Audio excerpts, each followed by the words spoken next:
Thank you.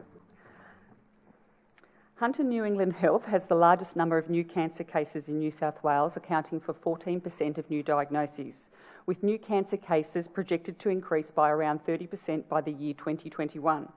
This increase in patients with cancer will have a major impact on current services and will challenge our existing models of service delivery. The model that is expected to help manage the increase in people diagnosed with cancer and surviving from cancer is improved shared care between GPs and specialist teams. But shared care has historically been challenging to achieve. The key issues that need to be resolved to help develop more effective shared care are communication and clearly defined responsibilities and accountabilities. The project Effective Shared Care for Cancer Patients focused on formalising the shared care between acute care and primary care to ensure safe, quality and smooth transitions for people who have completed treatment for cancer. This project was funded by the Cancer Institute New South Wales Evidence to Practice grant, and it was a collaboration between Hunter New England Health, Hunter New England Central Coast Primary Healthcare Network and primary health services providers Hunter Primary Care. It leveraged off existing infrastructure to ensure the project's sustainability. The project focused on post-treatment aspect of the patient journey, particularly the communication and the processes around follow-up surveillance for patients with low risk of recurrence. Shared care can often become fragmented for cancer patients, largely because cancer treatments often involve consultations with many interdisciplinary team members. It can also generate anxiety for the patient, their carer and for the GP. So supported by the access to information and a management plan outlining tests and symptom management, general practice can play a key role in managing surveillance and providing psychological support for people with low risk of cancer recurrence. The project's core objectives were to map communication and information processes between primary care and the LHD, to draft shared care protocol guidelines and to test the shared care communication between primary and acute care at the end of treatment or transfer of care stage. Through consultation with key stakeholders and current literature, the project identified a shared care model that can become the framework for other units to adapt in their follow-up processes. The framework included evidence confirming low-risk stratification of patients, locally agreed and published GP guidelines for surveillance, timely communication between the specialist team and the GP, patient education and information on follow-up surveillance, use of existing telecommunications, and where available, use of nurse-led clinics to act effectively as the triage point between acute specialist care and general practice, which has already been demonstrated to use successfully in Hunter New England in the diabetic service and the Calvary Mater Newcastle Melanoma Clinic. A gynecological cancer pilot group of low-risk endometrial cancer patients was used for the project.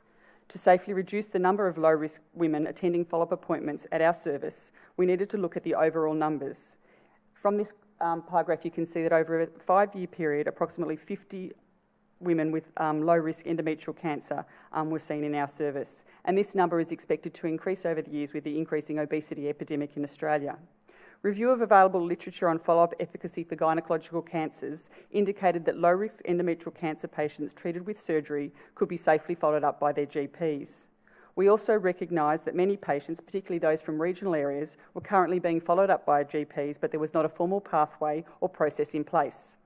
We also surveyed women to assess the acceptability of GP follow-up, and 8 out of the 9 participants in the survey stated they had no concerns about their GP managing their follow-up care, and they were confident to talk to GP if they suspected a recurrence. Extrapolated from these numbers, we came up with some approximate figures for the quantum of specialist clinic appointments potentially freed up if follow-up was done in the general practice.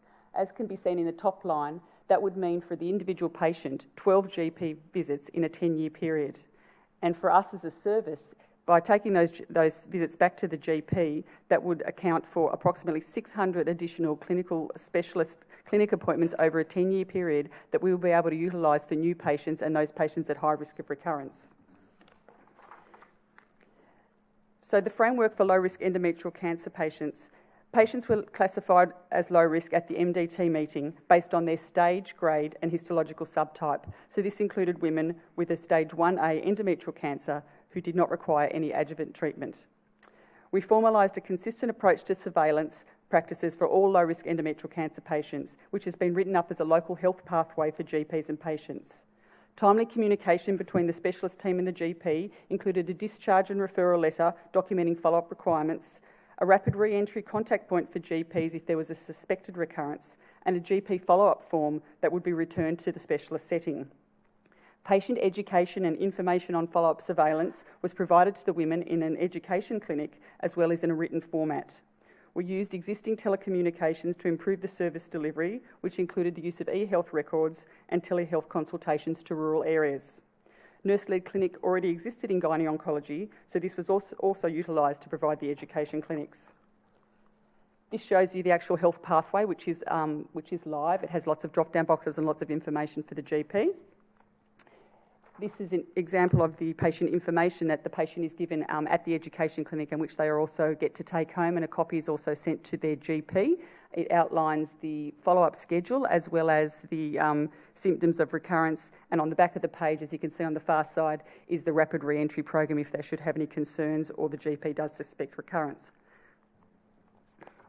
This is a copy of the GP follow-up form, which the GP will return to us at every visit that they see the patient for. It outlines all the physical symptoms that the patient may be experiencing, and on the back, the patient also fills out the distress thermometer and the needs care checklist. And this is something that in our service, all our patients do at every follow-up visit, so we continued that even if they were going back to their GP for follow-up. So current data collection process has not begun that long ago. So far, 5 patients have been eligible for the low-risk endometrial cancer shared care follow-up.